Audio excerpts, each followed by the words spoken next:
My name is Kate Navoa. I'm also known as Big Sur Kate because of a blog I've been running for the last 10 years. I was in an automobile accident and that resulted in the loss of my leg above the knee. But I think primarily who I am is I'm a Big Sur person who is in love with where I live, in love with my community, and in love with what it all represents, the magical aspects of Big Sur.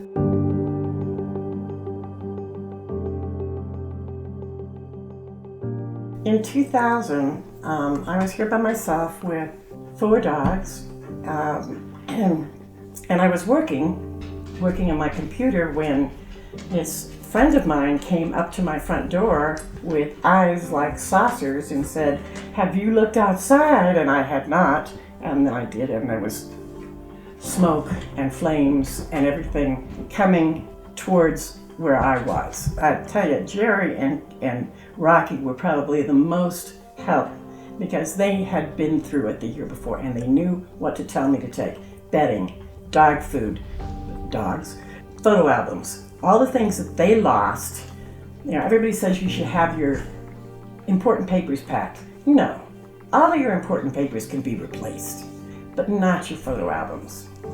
At that time I was wearing my leg. I had the artificial leg, so it was much easier. If I was in a wheelchair, it would have been a little bit difficult, but harder, but I try to anticipate, plan, but on the other hand, you have to be, especially in Big Sur, extremely flexible. You have to be able to think on your feet, be able to change direction. I thought ahead of what I was going to need while I was able to do it. The base and fire complex started in June of 2008, and so that night, actually July 4th, I spent the day and the entire night learning how to blog. And that's when I realized, okay, having a voice like that would make a difference. I can see almost all of Big Sur, and I feel an obligation because of that to give back to my community.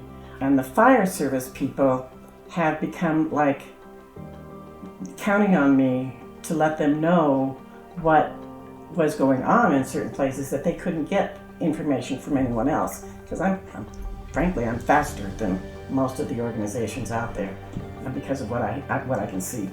I think the best thing was when 2 Forest Service guys stopped to help me change my tire, Brian and Brian. Spelt differently, but both Brian and Brian. And so I asked them permission to take their picture, and so I took their picture and I posted it on my blog. And then I get a note from one of the Bryans' mother. It was his birthday that day, his 21st birthday, and his mother was missing him and wanted to see him on his birthday. And through my blog, she got to see him. So that kind of is, I still kind of tear up over that one.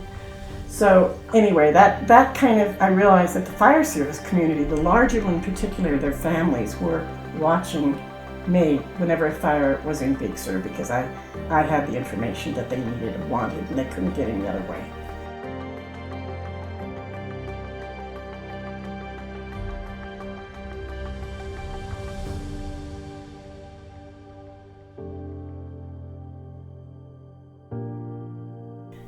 So